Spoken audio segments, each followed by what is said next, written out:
नमस्कार साथियों, मैं पवन कुमार आप सभी का हार्दिक स्वागत करता हूं। साथियों, historical education and YouTube channel पर आप हमारा historical education and social YouTube channel पर आप सभी का स्वागत है। तो हम यहां पर तैयारी करवाते हैं आप सभी के साथियों एनटीए यूजीसी नेट जीआरएफ की।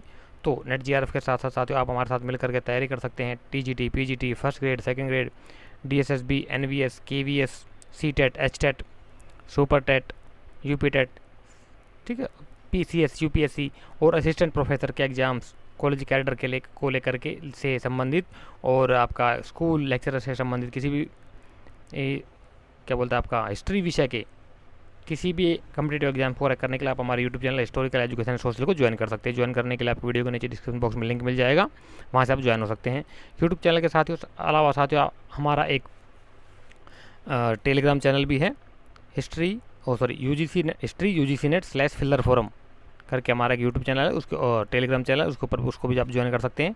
कुछ चीज़ें जैसे कि पीडीएफ होती है, नोट्स होते हैं, पोल क्वेश्चंस वगैरह होते हैं, अपडेट्स वगैरह होती हैं जो कि जिनको हम यहाँ पर कवर अप नहीं कर पाते हैं यूट्यूब पे, उनको हम वहाँ पर पोस्ट कर देते हैं, आप वहाँ से जाकर देख सकते हैं। हमारा एक इसके अलावा साथियों हमारा एक व्हाट्सएप ग्रुप भी है। व्हाट्सएप ग्रुप में जुड़ने के लिए आप हमें एक मैसेज कर सकते हैं, हमारा नंबर नोट कर सकते हैं आप। हमारा नंबर है व्हाट्सएप का 925071100079। ये हमारा व्हाट्सअप नंबर, इसके ऊपर पे आप हमें कॉल करके क्या बोलते हैं, मैसेज करके अपना नाम और डिटेल मैसेज कर दीजिए, हम आपको व्हाट्सएप ग्रुप में ज्वाइन करा देंगे। तो ये तो था हमारे चैनल के बारे में। अब हम चलते हैं अपनी क्लास में। तो साथ ही सबको पता होगा हमारा हम फास्ट विजन करा रहे हैं आप सभी का, फास्ट विजन के माध्यम से आप सभी की तैयारी करवा रहे हैं। और उसी संदर्भ में हमारा ये नेक्स्ट वीडियो लेक्चर है, ये हमारा संबंध रखता है। इससे पहले हम मौर्य काल कंप्लीट कर चुके हैं, ठीक है ना, शक कुषाण सातवाहन वगैरह का हम कंप्लीट कर चुके हैं। अब जो हमारा चल रहा है वो अब जो हमारा पहला लेक्चर है आज का, ये है हमारा गुप्त काल का। गुप्त काल से संबंधित और पूर्व गुप्त से संबंधित हमारा ये लेक्चर है। तो इसी में संबंध में हमारा फर्स्ट क्वेश्चन कहता है कि कौमुदी महोत्सव नामक नाटक की रचना संभवतः किसने की थी, बताइए आज का फर्स्ट क्वेश्चन।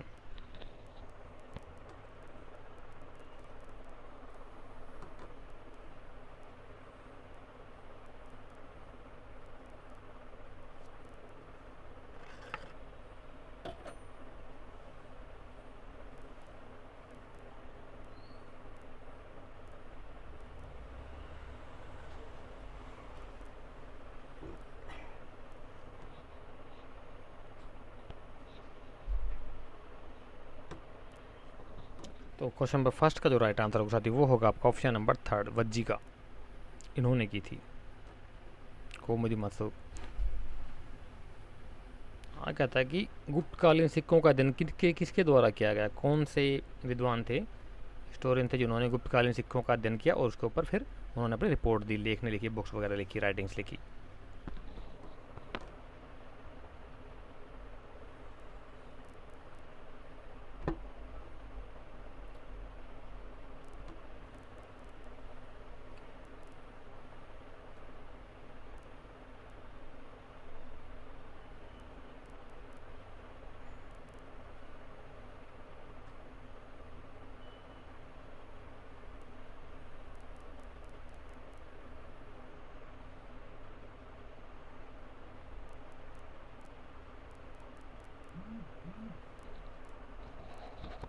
तो क्वेश्चन नंबर सेकंड का जो राइट आंसर होगा वो होगा आपका ऑप्शन नंबर थर्ड, एलन व अल्तेकर महोदय ने, इन्होंने गुप्तकालीन सिक्कों किया।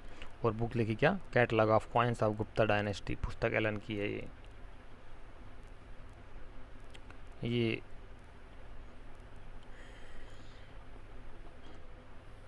मैच मेकिंग का क्वेश्चन आ गया आपके सामने। एक तरफ लिख दिए हुए, एक तरफ उनसे संबंधित क्या क्या चीज़ें करना आपने, मतलब मैच मेकिंग करना आपने, ये बताइए मेरा राइट आंसर क्या होगा इसका।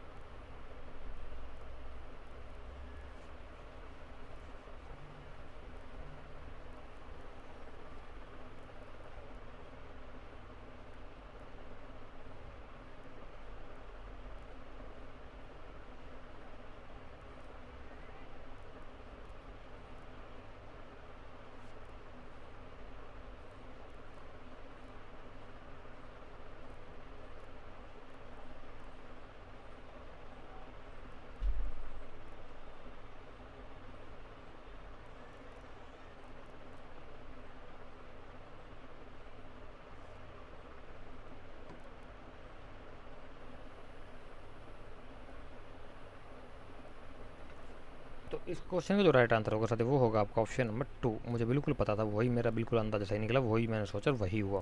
क्या कि देखिए साथ, तो आपको मैंने इस क्वेश्चन को सोल्व करने के लिए, ऐसे क्वेश्चन के लिए मैंने बोला कि एक या दो पॉइंट ऐसे होने चाहिए जिनको कि आपको 100% श्योरिटी। मान लीजिए मुझे पता है इसका क्या कि पुणे जो का जो ताम्रपत्र था, ये जो प्रभावती गुप्ता का है जो कि गुप्त शासिका थी, इसमें जो लिखा गया ना वो बताया गया है गुप्तों को धरण, यानी कि गुप्त राजवंश से संबंधित है कि किस विद्वान की क्या मान्यता रही है गुप्तों के वंश को लेकर के।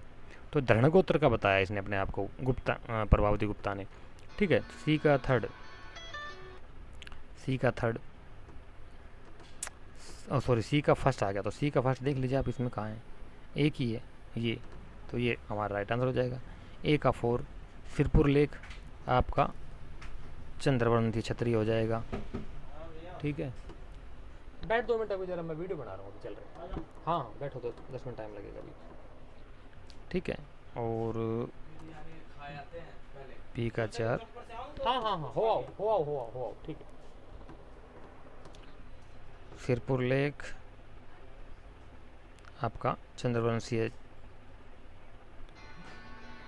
ए का 4 और बी का 5, गड़बड़ हो रखी है यार, ए का 4 होगा, ठीक है। बी का हमारा हेमंत राय, ए का 4 चंद्रवंशी हो जाएगा, बी का 5 हो जाएगा हेमंत राय चौधरी हो जाएगा आपका। हेमंत राय चौधरी क्या कहते हैं, ये धरण गोत्र के पुष्यमित्र शुंग के वंशज हो जाएंगे। ठीक है, और गड़बड़ हो गई है, 2 का, ए का 4 सिरपुर लेक जो कहता है वो कहता है चंद्रवंशी क्षत्रिय। बी का 5 हेमचंद्र राय चौधरी कहता है धरण गोत्र के पुष्यमित्र शुंग के वंशज। और सी का फर्स्ट हो जाएगा आपको पुनावत ताम्रपत्र कहता है कि धरण गोत्र वाले। कौमुदी महोत्सव कहते हैं करस्कर चर्ट, और व्याकरण चंद्र गोमिन कहते हैं इनको आपका ई का 3rd 4 5 1 2 3 4 5 1 2 3, ये फिर दोबारा गड़बड़ हो गई है, ये 4, 1 मिनट रुको यार, इसको देखते हैं। ये 2 हमारा राइट आंसर हो जाएगा, सिरपुर लेक हो जाएगा आपका, ए का 4 यानी कि चंद्रवंशी क्षत्रिय, बी का 5 हेमंत राय चौधरी कहते हैं पुष्यमित्र शुंग के वंशज, ये हो जाएगा। ठीक है, और पूना ताम्रपत्र कहता है सी का फर्स्ट धरण गोत्र, 4 का 2 हो जाएगा। कौमुदी महोत्सव कहता है कारस्कर, और व्याकरण चंद्र गोमिन जो कहते हैं व्याकरण में, इसको कहते हैं वो आपका चंद्रवंशी क्षत्रिय, ये ई का 4 हो जाएगा, खुद ठीक कर लेना। तो इस प्रकार से मैच हो जाएगा, इसका स्क्रीनशॉट ले लो, आपके काम आएगा नेक्स्ट टाइम में। ठीक है, ये था इसका।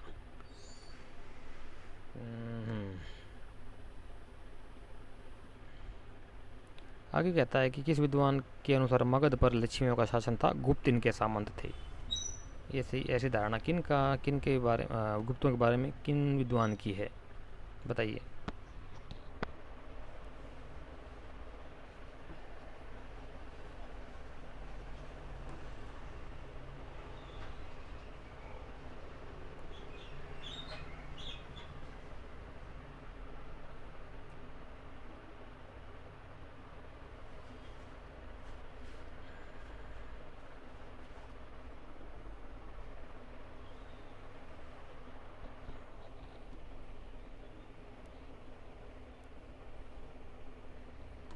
तो क्वेश्चन में 4th का जो राइट आंसर होगा साथी वो हो जाएगा आपका ऑप्शन नंबर 1 के पी जायसवाल महोदय, इनको लक्ष्मियों का के जो है सामंत मानते हैं। सुधाकर चट्टोपाध्याय के मतानुसार किस गुप्त शासक ने गुप्तों को शकमुरुंडों के शासन से मुक्त कराया तथा सर्वप्रथम महाराजा अधिराज की उपाधि धारण की थी, बताइए साथियों। सुधाकर चट्टोपाध्याय महोदय ने उनके अनुसार कौन से गुप्त शासक ने गुप्तों को शकमुरुंडों के शासन से मुक्त कराया, और सबसे पहले महाराजा अधिराज को उपाधि धारण की, बताइए।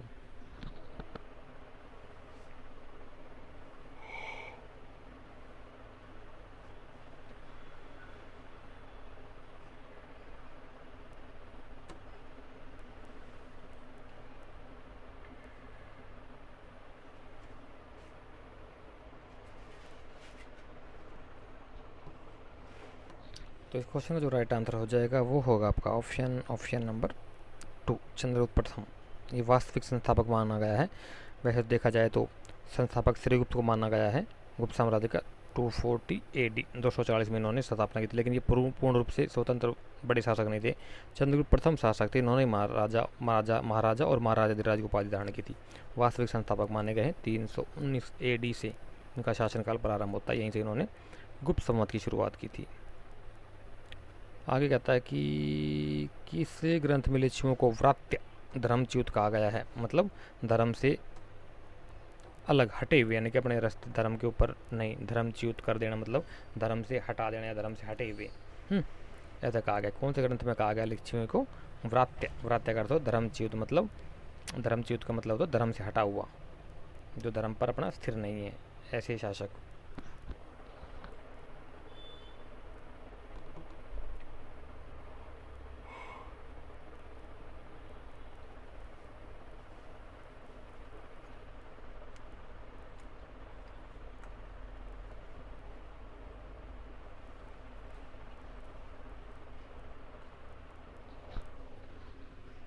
तो क्वेश्चन नंबर 6 का जो राइट आंसर हो जाएगा वो होगा ऑप्शन नंबर फर्स्ट, यानी कि मनुस्मृति में कहा गया है। तो जरा बताइए कौन से गुप्त शासक को कहा गया लिच्छवी दोहित्र, लिच्छवियों का देवता, लिच्छवियों का दोहित्र किसको कहा गया? हेमचंद्र राय चौधरी के अनुसार चंद्रगुप्त प्रथम ने लिच्छवी राजकुमारी कुमारदेवी के साथ विवाह कर द्वितीय मगध साम्राज्य की स्थापना की थी। ऐसे राय चौधरी कहते हैं भाई ये बात। निम्नलिखित की शासकों में से किस गुप्त शासक की उपाधि अप्रतिरथ राजाधिराज व्याघ्र पराक्रम सर्वराजोच्छेता कृतांत परशु? क्या बात है, काफ़ी बड़ी उपाधियाँ थी भाई। कौन बताइए कौन से शासक ने धारण की थी सारी उपाधियाँ? अप्रतिरथ राजाधिराज व्याघ्र पराक्रम सर्वोच्चेता सर्वराजोच्छेता वगैरह वगैरह जो भी है, बताइए।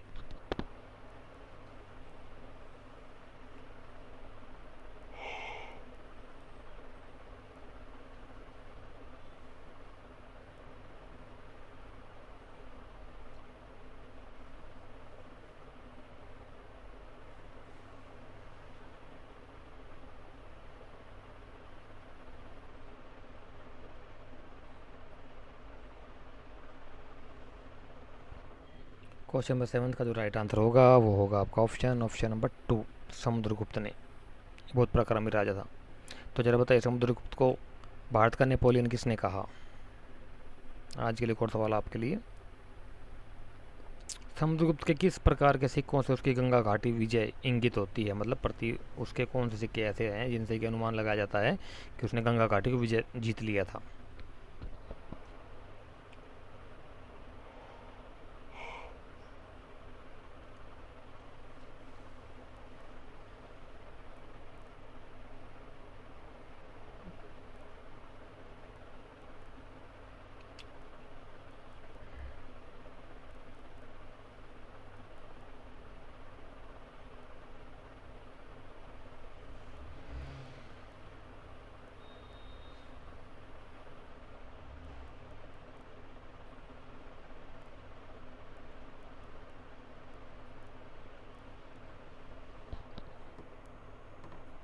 तो इस क्वेश्चन का जो राइट आंसर होता है वो होगा आपका ऑप्शन नंबर 4, व्याघ्र हंता प्रकार के सिक्के बाघ को मारते हुए। समुद्रगुप्त के सिक्के गरुड़ व्याघ्र अश्वमेघ वीणा परशु धनुर्धारी प्रकार के थे। सबसे पराक्रमी शासक था ये गुप्त राजवंश का। आगे कहता है कि ड्रूबिल के अनुसार समुद्रगुप्त के दक्षिणी भारत की विजय में दक्षिण भारत के राजाओं ने एक संघ बनाया था, जिसका नेता कौन था? क्या बात है, हाँ बिल्कुल बिल्कुल सही कहता है, बिल्कुल सही कहता है भैया। विष्णु को पांची का, नीलराज अवमुक्त का, उग्रसेन पालक का या महेंद्र कौशल देश का? कौन संघ का लीडर कौन था?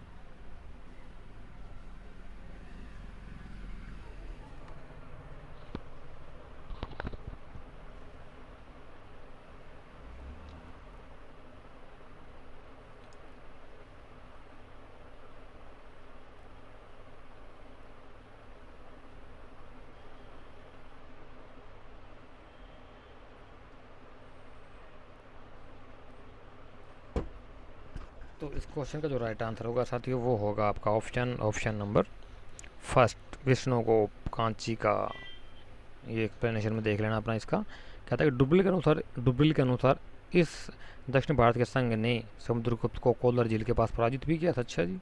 प्राग प्रशस्ति हरिसेन के द्वारा लिखित है कि 19वीं और 20वीं पंक्ति में समुद्रगुप्त की दक्षिण भारत की विजय का उल्लेख है। एक बार हारा भी था भाई समुद्रगुप्त कोल्लार झील के पास, आज भी है ये कोल्लार झील दक्षिण भारत में।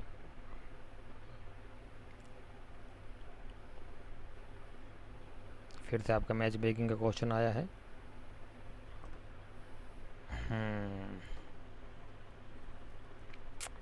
कौन से शासक कहाँ से संबंधित है? गुप्त समुद्रगुप्त के समकालीन शासकों को सुमेलित करिए। कौन सा शासक कहाँ का था, बताइए साथियों।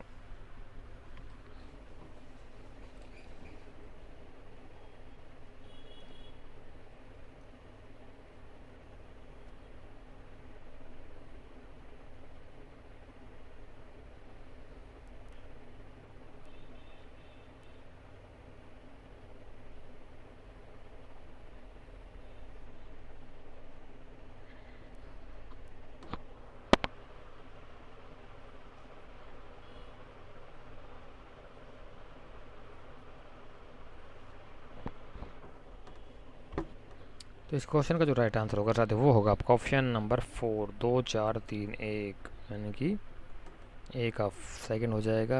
केदार का शासक था उत्तर पश्चिमी, केदार था उत्तर पश्चिम भारत का शासक इसके समय में, ठीक है। और आपका ये बी का 4 हो जाएगा। मेघवर्ण था आपका श्रीलंका का शासक उस समय। दुधर सिंह था आपका गुजरात का, और महेंद्र था कौशल का। इस प्रकार से आपका ये मैच हो जाएंगे, ठीक है।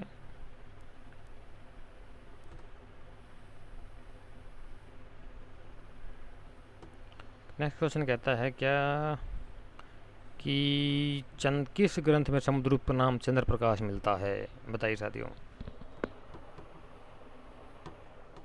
कौन सा ग्रंथ है जिसमें कि समुद्रगुप्त का नाम जो वो चंद्र प्रकाश मिलता है?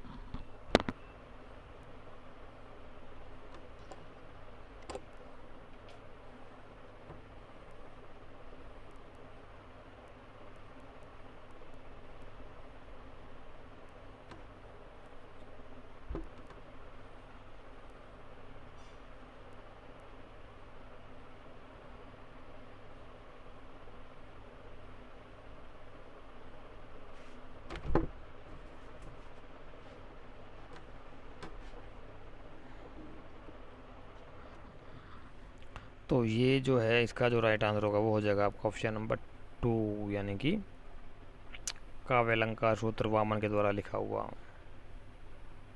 चंद्रगुप्त की माता का नाम क्या था? ये सभी गुप्तों की माताओं का नाम देख लेना और सभी गुप्तों की पत्नियों का नाम देख लेना, बहुत बार पूछा जाता है, बहुत इंपॉर्टेंट फैक्ट बता रहा हूँ आपको, देख लेना अपना अच्छे से। सभी गुप्तों की राजाओं का नाम लिखो एक तरफ उनकी, फिर उनके सामने उनके रानियों का नाम लिखो, फिर उनके साथ में उनका माताओं का नाम लिखो, उनको बार बार याद करो, हो जाएगा याद, ठीक है। बहुत अच्छी वो है, क्या बोलते हैं, बहुत इंपॉर्टेंट फैक्ट है ये, क्वेश्चन बनने की संभावना पूरी पूरी होती है यहाँ से।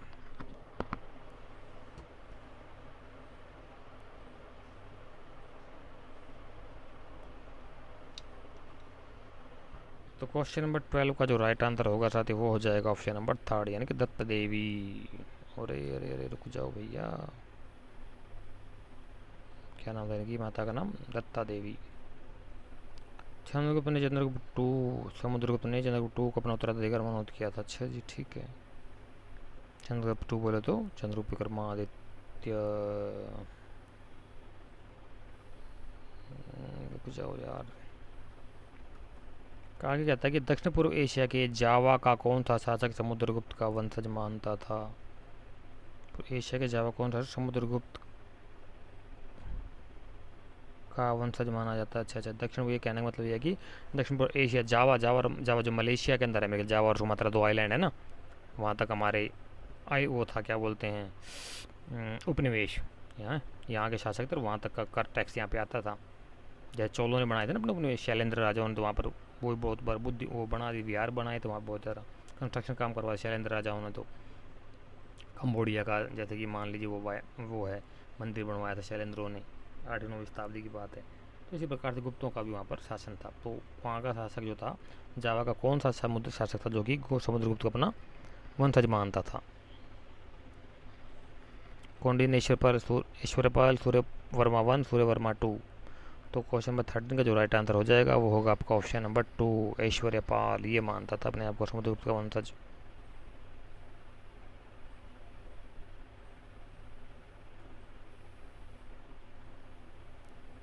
मैच मेकिंग करिए। राजवंश और उनके संस्थापक, हाँ ये सारे राजवंशों का देख लेना है, सारे राजवंशों का संस्थापक देख लेना है। राज्य कहाँ से कहाँ तक था, कौन कौन सी उनकी राजधानी थी, आदि पुरुष कौन सा था, संस्थापक कौन सा राजा माना गया है वह राजवंश का, और राजवंश का वास्तविक संस्थापक कौन सा माना गया है, सारे लिख लेना। वह एक तरफ राजा लिखना अपना मगध साम्राज्य से, पहला राजा बिंबिसार से लेकर के और आ जाइए आप मुगलों तक, मुगलों के बाद तक के राजाओं का लिख लेना, और उसके बाद फिर लिखना क्षेत्रीय राजाओं का स्टेट वाइज, फिर दक्षिण चोल चेर और पांड्यों का लिखना। इस प्रकार लिखोगे तो याद हो जाएगा।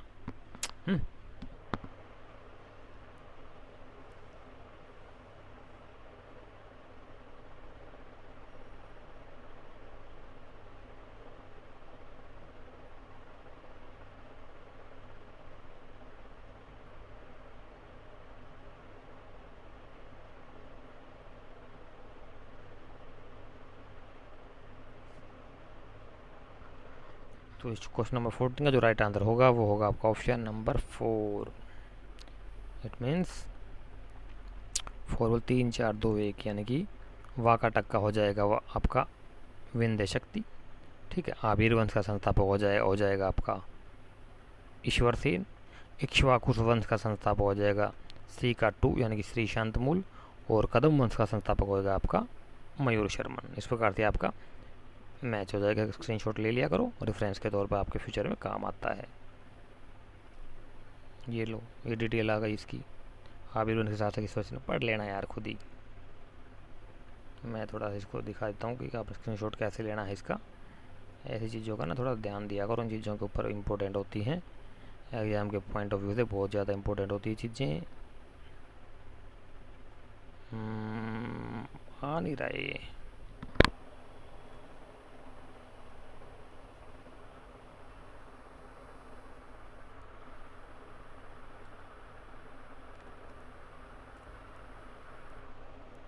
आ गया ना, इसका बाप भी आएगा, कैसे नहीं आएगा। करने से बेटा सारे काम होते हैं, करने वाले की नीयत अच्छी होनी चाहिए बशर्ते की। ढूंढने वाले ढूंढ लेते भगवान को भी, आप तो क्या बात कर रहे हो।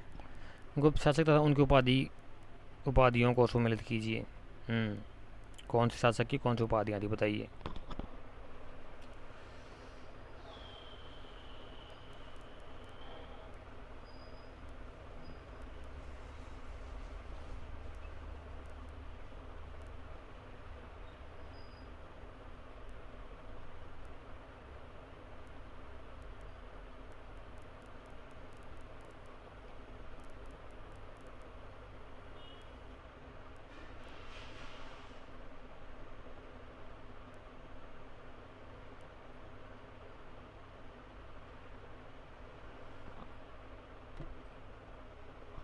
क्वेश्चन 15 का जो राइट आंसर हो जाएगा वो होगा साथियों आपका ऑप्शन नंबर फर्स्ट। बिल्कुल सही है, मेरा आइडिया बिल्कुल सही था। क्या कि अभी हमने बताया आपको समुद्रगुप्त का क्या हो जाएगा, सर्वाच्छ राजोचित, तो ये बाहर हो गया, 3 बचे हैं। ठीक है, अब आपका फर्स्ट का सबको पता होना चाहिए, कुमारगुप्त प्रथम का महेंद्रादित्य। ए का 2 और डी का फर्स्ट एक में ही है, ए का 2 और डी का ए का 2 डी का 4, तो ये हो जाएगा इसमें बी का फर्स्ट हो जाएगा। स्कंदगुप्त की उपाधि थी कर्मादित्य, विष्णुगुप्त की चंद्रादित्य। इस प्रकार से मैच हो जाएंगे आपके, सिंपल।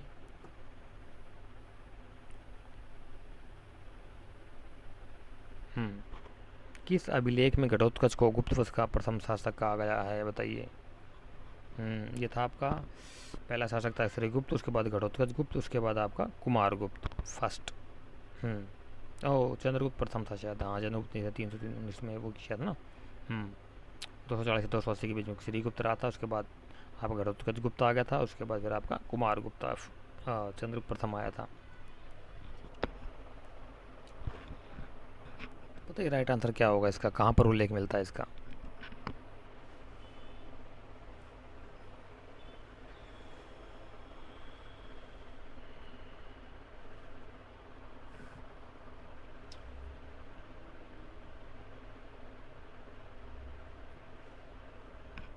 तो 16 का जो राइट आंसर होगा वो होगा आपका ऑप्शन नंबर 4, सूफी अभिलेख, जो कि स्कंदगुप्त से संबंध रखता है। प्रभावती गुप्ता के पूना तथा रिद्धपुरुष ताम्रपत्र में भी घटोत्कच को वंश का प्रथम शासक बताया गया, क्योंकि श्रीगुप्त तो छोटा शासक सामंत प्रकार का था ना, तो कहीं पर उसे लिख दिया गया है, कहीं पर उसे नहीं माना गया है वास्तविक शासक। नेक्स्ट, कौन सा कथन गलत है? बताइए कौन सा कथन गलत है साहब?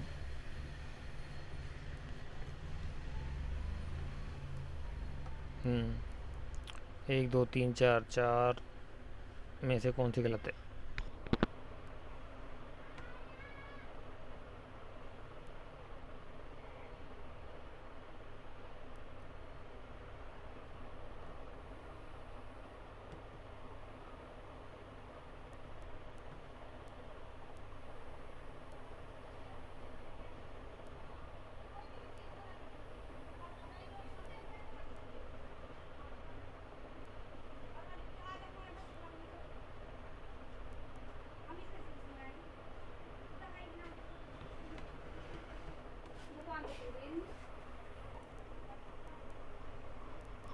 तो क्वेश्चन नंबर 17 का जो राइट आंसर होगा साथियों वो होगा आपका ऑप्शन नंबर फर्स्ट।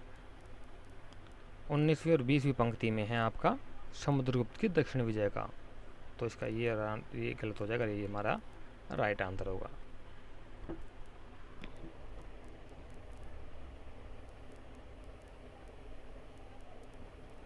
कहते हैं think of devil and devil appear, शैतान को याद कर शैतान हाजिर। अभी ये क्वेश्चन पूछा था मैंने आपसे फर्स्ट स्टार्टिंग में ही, और ये आ गया देखो। कहता है कि विंसेंट आर्थर स्मिथ या वी ए स्मिथ, वो दिन कामिनी पूछ रही तो कामिनी देख लो, ये विंसेंट आर्थर स्मिथ है। वी ए स्मिथ ने किस गुप्त शासक को भारत का नेपोलियन कहा है? बताइए किसको कहा है? हालांकि इसका आंसर मैं दे चुका हूँ।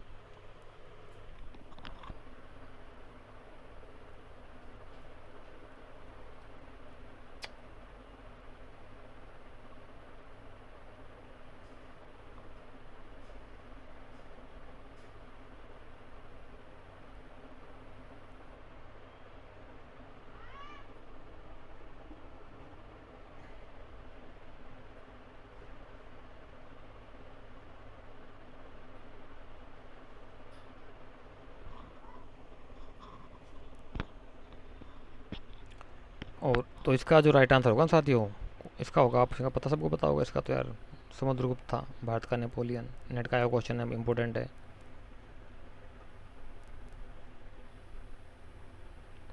ये बहुत विवादित प्रश्न रहा साथियों, ये बहुत विवादित प्रश्न रहा क्या कि रामगुप्त की ऐतिहासिक तौर को लेकर के कोई कुछ कहता है, कोई कुछ कहता है, कोई कुछ कहता है। अभी जो लेटेस्ट में आई है तो उससे उन साक्ष्यों से सिद्ध होता है कि रामगुप्त नाम का भी एक शासक हुआ था, वो जो कि गुप्तकालीन शासक ही था।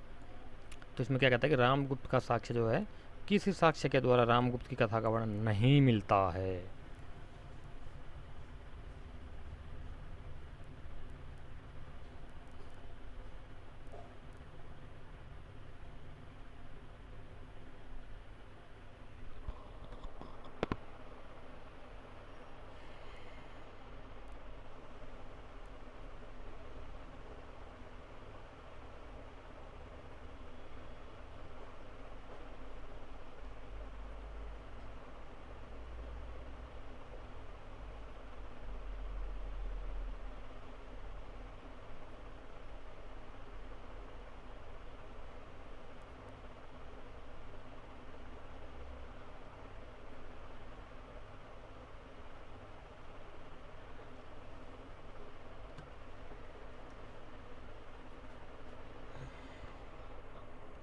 तो इसका जो राइट आंसर होगा साथियों वो होगा आपका ऑप्शन नंबर 2,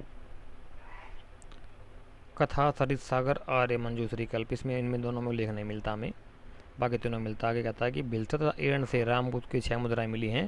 रामगुप्त के इतिहास का पुनर्निर्माण सर्वप्रथम राखलदास बनर्जी ने किया। अच्छा जी, सर्वप्रथम घटना का विवरण देवी चंद्रगुप्त विशाखा दत्त की देवी चंद्रगुप्तम में मिलता है इसका।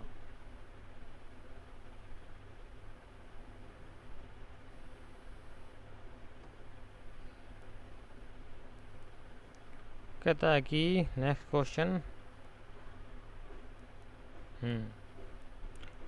फाहियान चंद्रगुप्त 2 के समय में आया था, उसने अपना वर्ण फो क्यों की ग्रंथ में किया है, निम्नलिखित में से कौन सा कथन गलत है?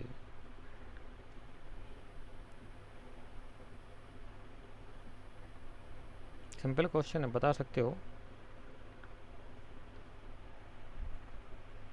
ये कनिष्ठ नहीं है, ये कनिष्क आएगा। कनिष्क ने जो पेशावर में बनाया ना पुरुषपुर में, उसकी राजधानी थी पुरुषपुर है, और वहाँ पर एक बौद्ध चैत्य को देखा था उसने, फायान ने।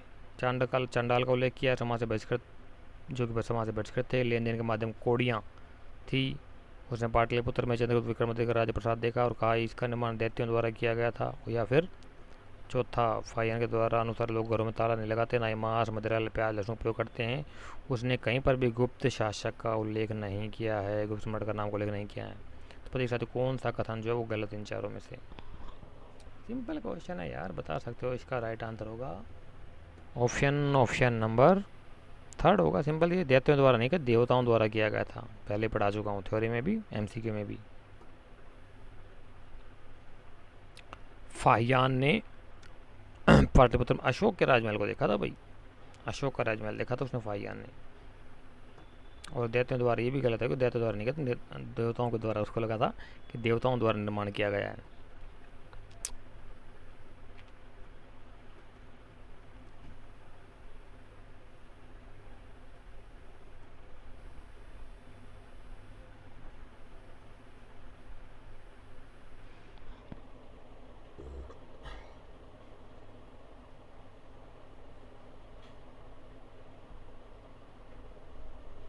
मैच मेकिंग करिए, बताइए क्या राइट आंसर होगा इसका।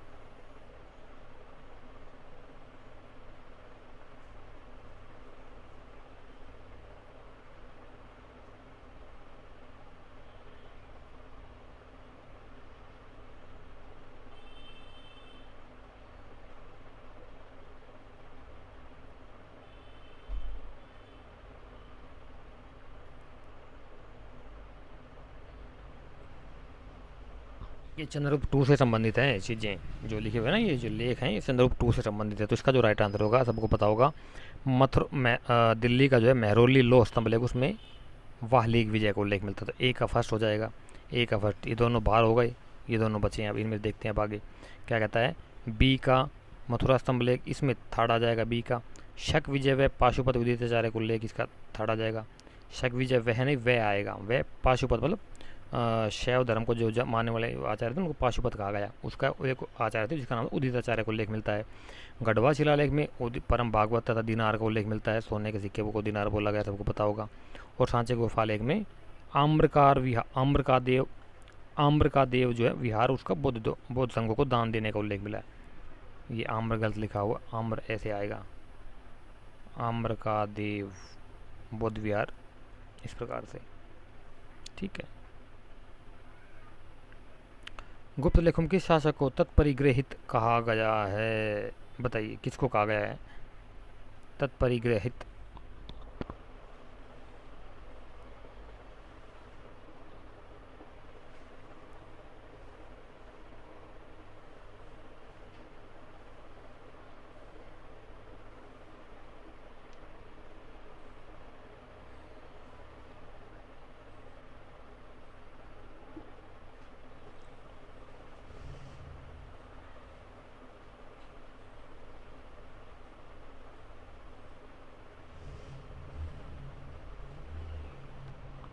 तो इस क्वेश्चन का जो राइट आंसर हो जाएगा साथी वो होगा आपका ऑप्शन नंबर थर्ड, यानी कि चंद्रगुप्त विक्रमादित्य चंद्रगुप्त टू भी बोला गया इसको। इसका अर्थ समुद्रगुप्त द्वारा चुना गया, हाँ, चूज किया गया राजा, मतलब अपॉइंटी, अपॉइंटमेंट जिसकी की जाती है। उदयगिरी गुफा लेख के अनुसार किस शासक का उद्देश्य कीर्तस्तन पृथ्वी जय, संपूर्ण पृथ्वी को जीतना था? ध्यान देना, गलती मत खाना इसमें। उदयगिरी गुफा लेख पूछा है साथियों।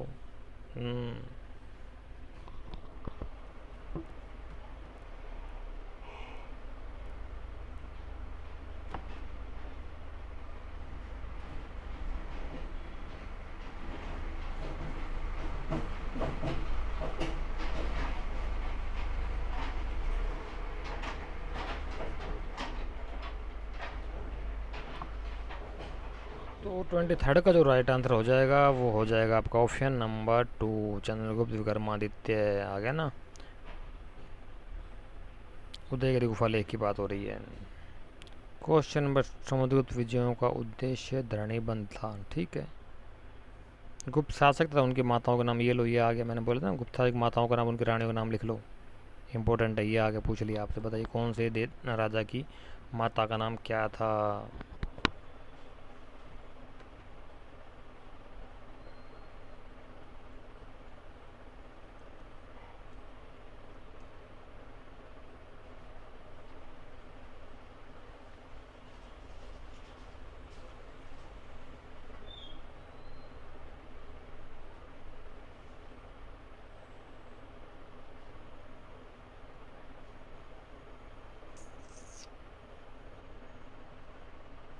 तो क्वेश्चन नंबर 24 का जो राइट आंसर होगा साथी वो हो जाएगा आपका ऑप्शन नंबर 2 बोले तो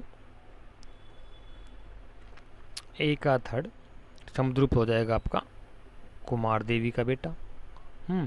चंद्रगुप्त विक्रमादित्य हो जाएगा आपका 2 दत्ता देवी का बेटा, जिसके माँ बेटे हो जाएंगे। ठीक है, कुमार गुप्त हो जाएगा आपका 2 फर्स्ट यानी कि ध्रुव देवी का बेटा, और नरसिंह गुप्त बालादित्य जो ये हो जाएगा आपका चंद्र देवी का बेटा। तो इस प्रकार से मैच हो जाएंगे, इनका स्क्रीनशॉट ले लिया करो। गुप्त अभिलेख तथा शासक का मिलान कीजिए। हाँ, ये आज का हमारा 25 क्वेश्चन और आज का अंतिम सवाल है। तो बताइए राइट आंसर क्या होगा।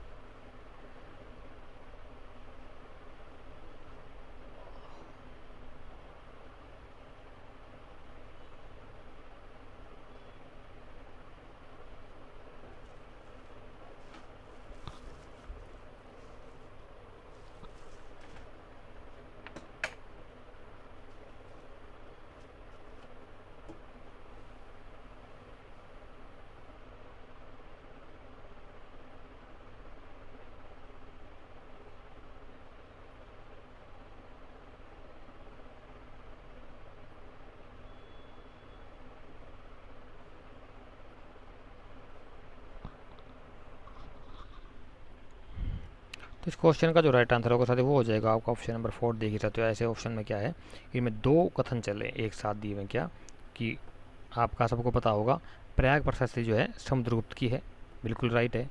तो ये बाहर हो गया, ये बाहर हो गया। ठीक है, मेहरोली लोह स्तंभ लेके चंद्रगुप्त 2 का यानी कि विक्रमादित्य का है।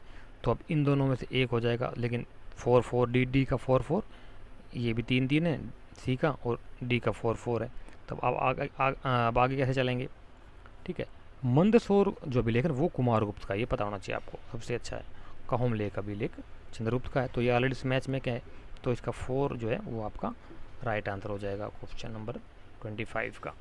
ठीक है, तो इसका स्क्रीनशॉट ले लो, फ्यूचर रेफरेंस के लिए, आपका इन रेफरेंस फ्यूचर में आपके काम आएगा, क्या दिक्कत है। ठीक है, तो ये कुछ क्वेश्चन थे साथ जिनको हमने 1 बाय 1 करके सोल्व किया।